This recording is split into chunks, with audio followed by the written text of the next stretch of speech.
Hello, ninth grade. I'm going to go over books 11 and 12. Yesterday I posted your video for 9 and 10, so we're going to go over books 11 and 12. For your assignment, just a reminder, books 9 through 12 are the obstacles, the road of trials that Odysseus went through, and they're referenced a lot in popular and modern media, so it's important that you know them, so I'm going to make sure that we go over them the best that we can. Your assignment is that you have a little tracking sheet and you have to tell me like what all he goes through, like what obstacles. So you have to do like the book number, what the obstacle is, and then describe it. So like describe what happens. So for the start of book, we're on book 11. So for the start of book 11, it's called The Gathering of Shades. And Circe the witch has told Odysseus that he has to go to the underworld to figure out what he's supposed to do to get home, because he's been cursed by Poseidon, so he's going to have to go figure out what to do. So yeah, she said that he has to like sacrifice a black ram and then he can go talk to the spirits, which, okay, so he has to do that apparently. So he is trying to find this black ram that needs to be slaughtered. It says at the very beginning of the book, it says, "We made the land, put ram and ewe ashore, and took our way along the ocean stream to find the place foretold by Circe." So they were trying to find where they're supposed to go so that they can sacrifice this lamb. He said that they swore to sacrifice the black lamb, handsomest of all the flock. And so they finally sacrifice it. They're trying to round out the unnumbered dead. So they sacrifice the lamb. And then the shades come to them. So they finally sacrifice it and the shades come and visit them. They have, the first one that they have is the guy who died in Circe's house because he got drunk and fell off the roof. So he comes to visit them immediately after his death. It says, "One shade came first, Elpenor of our company, who lay unburied and still on the wide earth as we had left him, dead in Circe's hall, untouched, unmourned, when other cares compelled us. Now when I saw him, I wept for pity and called out to him." So he first sees this guy who had just died. They're all kind of like giving Odysseus advice for what he's supposed to do. Next he sees his mom, which is kind of sad. So he sees his mother. It says, "Though living still when I took ship for holy Troy." So his mom was living when he sailed like 10-15 years ago to go to Troy, but his mother is dead now, so he realizes that his mother has died. So he sees his mother, and she tells him, and he tries to hug her. It's very sad. He tries to hug her, and then she vanishes and disappears, so it's kind of sad. But anyway, so we have the somebody tells him what to do. He says, "You'll find the grazing herd of Helios," who's the sun god. So he says, "You'll find the grazing herds of Helios, by whom all things are seen, all speech is known." So this is where he needs to go. It says that if you raid the beeves, I see destruction for your ship and crew. So he's like, listen, you have to go destroy, you have to go take a ram. He says you need to go to Helios's place, take your ram there and sacrifice it. He says if you raid it, your ship and crew will be in big trouble. So he's like, do not raid this place, do not kill Helios's sheep, just take your black ram and go. So that is the advice that he's getting from one of the shades.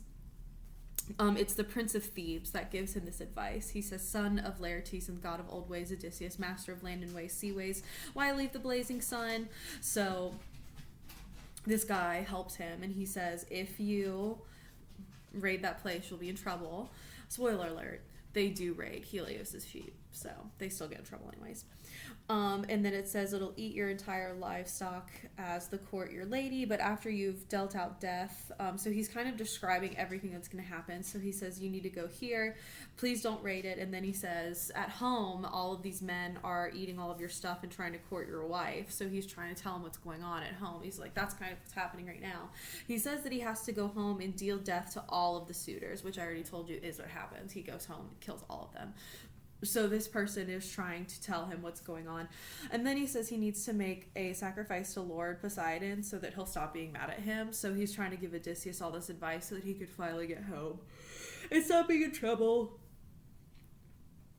And then we've got a couple other things. Yeah, he sees his mother. He still tries to talk to her. He says, I came here driven to the land of death in want of the prophecy from the Prince of Thebes' shade. It says here, still with her child indeed she is, poor heart, still in your palace. So she's saying that his wife is still at home. And days go by, her life used up in weeping, but no man takes your honored place. So Odysseus is finally figuring out what's happening at home from all of the, from the shades, from the spirits that are coming. And then he talks that Telemachus is trying to hold the public honor. He's trying his best.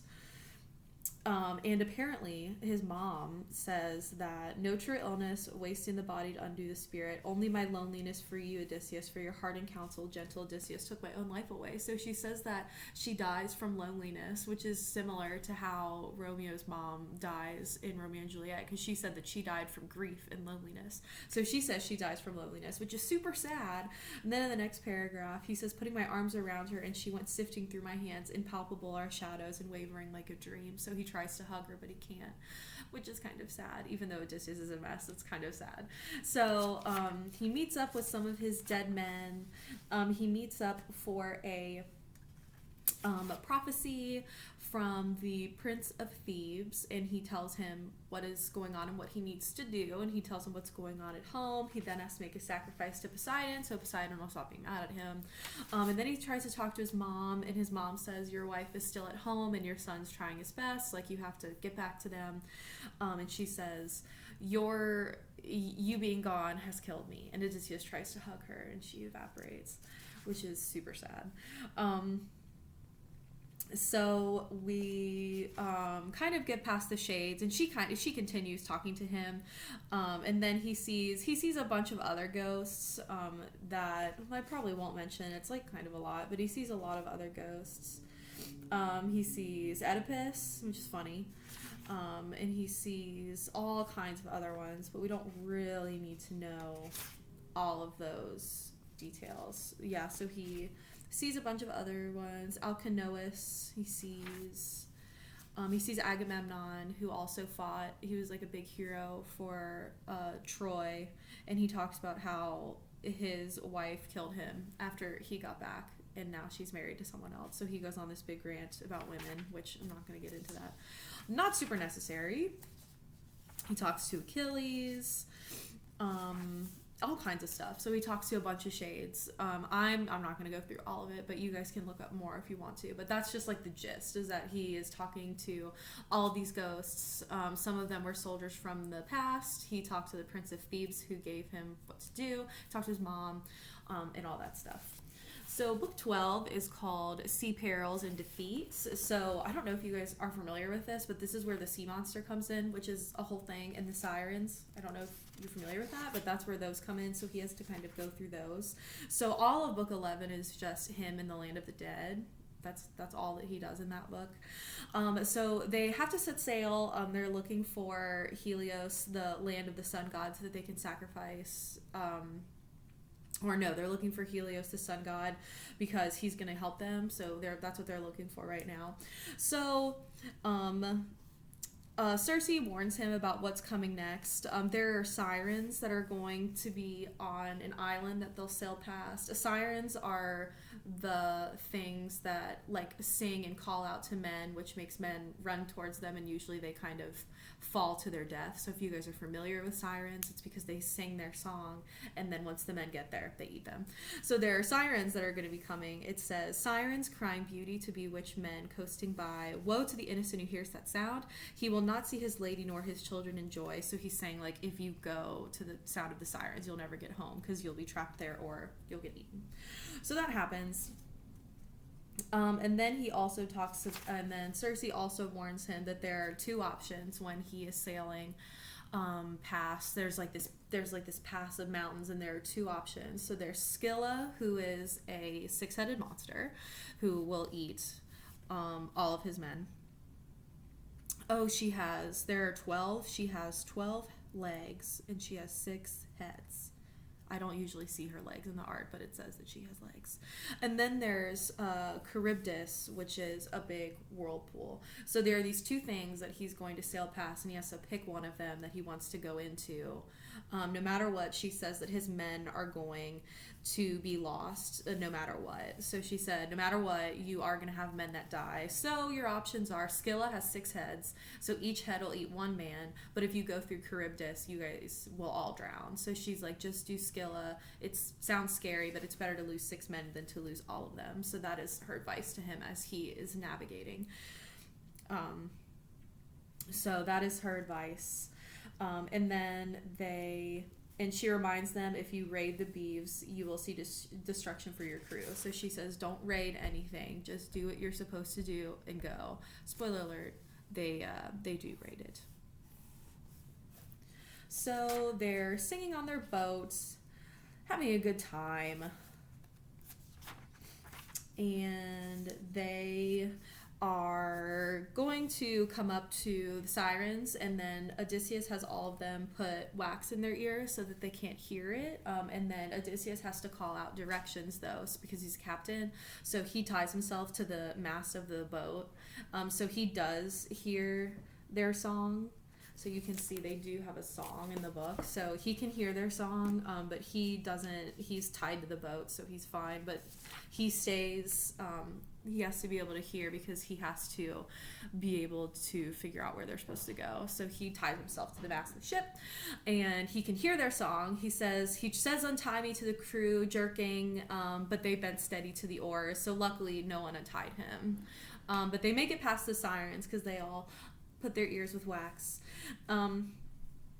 And then he needs to order to send his men to Scylla. I told them nothing as they could do nothing. Circe bidding against arms had slapped my mind, so I tied on my cuirass and took up 2 heavy spears that made my way to the foredeck.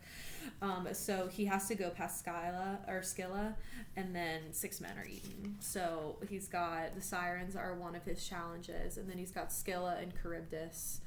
They're kind of the same one. So Scylla is his next challenge. She eats 6 of his men, but it's better to eat 6 of them than all of them. And then his next challenge for this book is when he comes to the island of Helios, which is for the sun god. And then it said he warns his men. He says, "Let this whole company swear me a great oath. Any herd of cattle or flock of sheep here that are found shall go unharmed. No one shall slaughter out of wantonness ram or heifer. All shall be content with what goddess Circe put aboard," because they have supplies and stuff. So he's saying, like, please do not slaughter anything. It belongs to the sun god. Please don't do that. Obviously, they slaughter them. So, the next page we have Helios, who honors cows and sheep, but obviously they do slaughter them. Not Odysseus. His crew slaughters them and eats them. So they get in trouble. So Lord Helios bursts into angry speech amid the immortals. So he's pissed, and he goes to talk to Zeus. He's like, "They have killed all of my peaceful animals." And he says, "Let me throw down a white-hot bolt and make splinters of their ship in the wine-dark sea." So, Zeus throws down a bolt, and all the men are flung into the sea and die, and then the ship is destroyed. So he had one job, and he couldn't even do that. So they eat Helios's animals. Anyway, Helios complains to Zeus and is like, "Seriously?" And Zeus is like, "It's fine." So he sends a bolt down because they need to be punished. For disobeying the gods, there's punishment. So he sends the bolt down, killing all the men, and then the ship explodes. So...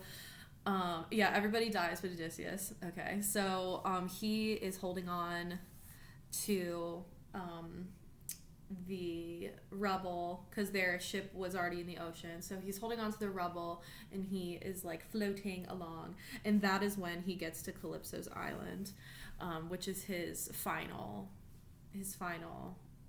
trial for book 12. So that's how he got to Kalypso's island. So before you feel bad for Odysseus, just know that this man could not even stop his crew from eating all of these sheep, and Helios, the sun god, got mad, and Zeus destroyed his boat and all the men that lived on it. So it was good. Sorry, I'm sleepy. I took a nap today because I went to the grocery store at 7 a.m. and I was tired. But yeah, so book 12 is kind of all of them just like making mistakes, and a lot of it is, like I said, a lot of them are tests of willpower and wisdom, which are the big important things. All of the skills that we see in books like the Odyssey and the Iliad aren't really physical strength. It's all about willpower, mental stability, wisdom, clever thinking, creativity. So you can see here that these were all kind of being tested. So Odysseus has the willpower to not give in to the sirens. He makes the wisest decision between Scylla and Charybdis. So he makes the wise decision even though 6 men have to get eaten. He tries to make the wisest decision.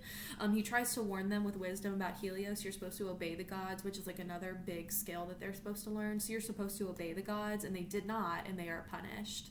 So a lot of people argue that all of the strife that Odysseus is involved in is not his fault. Everyone says like he doesn't really do anything wrong. His crew kind of screws up the whole time. His crew stayed with the lotus eaters. His crew here ate all of the cattle for Helios. His crew opened the bag of winds. So there are some things that talk about how the downfall of the crew shows that they have a hubris or some kind of fault, character flaw. So I guess you could say that. I would say Odysseus is not the best person ever, though. I'm not super team Odysseus. I think he's cocky and annoying, but I guess that's just me.